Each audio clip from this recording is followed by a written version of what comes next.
நாடாளுமன்ற உறுப்பினரும் வைத்தியருமான அர்ச்சுனாவுக்கு எதிராகவும் அதேவேளை சட்டத்தரணி கௌசல்யாவுக்கு எதிராகவும் யாழ் போதனா வைத்தியசாலையின் பணிப்பாளரான தானா சத்தியமூர்த்தி அவர்கள் ஒரு வழக்கு ஒன்று தாக்கல் செய்திருந்தார்.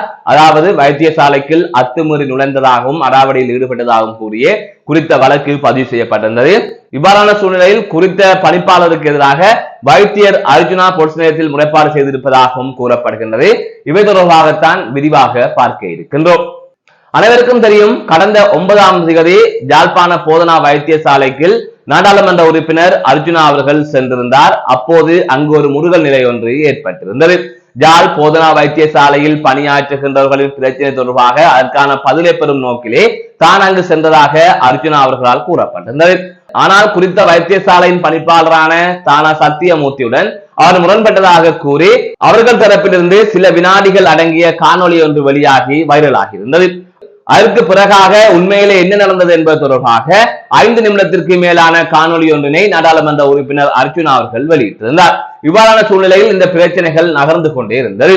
அதனைத் தொடர்ந்துதான் குறித்த வைத்தியசாலையின் பணிப்பாளரான தானா சத்தியமூர்த்தி அவர்கள் எனது அனுமதி இல்லாமல் வைத்தியசாலைக்கு நுழைந்து நாடாளுமன்ற உறுப்பினர் அர்ச்சுனா அவர்களும் சட்டத்தரணி கௌசல்யா அவர்களும் அடாவடியாக நடந்து கொண்டதாக அல்லது கடமைக்கு இடையூறாக நடந்து கொண்டனர் என்கின்ற அடிப்படையிலே ஒரு வழக்கு ஒன்றினை தாக்கல் செய்திருந்தார்.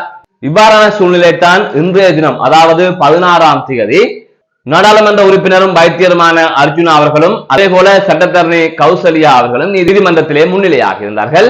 அதன் தொடர்ச்சியாக இருவருக்கும் பிணை வழங்கப்பட்டிருப்பதாக செய்திகள் வெளியாகி இருக்கின்றது. அதனைத் தொடர்ந்து எதிர்வருகின்ற பிப்ரவரி 7ஆம் தேதி இந்த வழக்கு விசாரணைக்காக எடுத்துக் கொள்ளப்படும் என்றும் திகதியிடப்பட்டிருக்கின்றது. அதனைத் தொடர்ந்து இந்த வழக்கு தொடர்பாக சட்டமா அதிபரின் ஆலோசனையையும் நீதிமன்றம் பெற உள்ளதாக செய்திகள் வெளியாகி இருக்கின்றது. இது ஒருபுறம் இருக்க, யாழ் போதனா வைத்தியசாலையின் பணிப்பாளர் சத்தியமூர்த்தி அவர்கள் இவ்வாறு அர்ச்சுனாவுக்கும் கௌசல்யாவுக்கும் எதிராக ஒரு வழக்கை பதிவு செய்திருக்கின்றார்.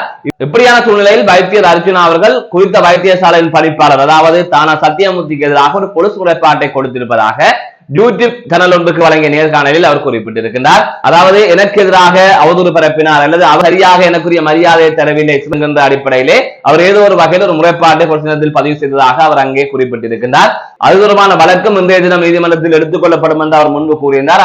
ஆனால் பிறகு கொடுத்த நேர்காணலில் கூறியிருந்தார், பொலிஸ் நிலையத்தில் இவ்வாறு ஒரு முறைப்பாடு கொடுத்தேன், பொலிஸை பற்றி உங்களுக்கு தெரியும் தானே, அது வருதோ வரையிலோ தெரியாது என்று கூறியிருந்தார். ஆகையால் இந்த விவகாரம் இப்படியே நகர்ந்து கொண்டிருக்கின்றது. இதிலே என்ன நடக்கும் என்கின்ற கேள்வி இருக்கின்றது. அது தவிர நாடாளுமன்றத்தில் இந்த பிரச்சனை தொடர்பாக பேச இருப்பதாக வைத்தியர் அர்ச்சுனா தெரிவித்திருக்கின்றார். நாடாளுமன்றத்தில் நேரம் கிடைக்கின்ற போது இந்த விடயம் தொடர்பாகவும் ஏனைய பல விடயங்கள் இருக்கின்றது, அது தொடர்பாகவும் தான் பேச உள்ளதாக அவர் குறிப்பிட்டிருந்தார். மீண்டும் காணொலி சந்திக்கின்றேன். நான் நடராஜ் அஜயகாந்தன்.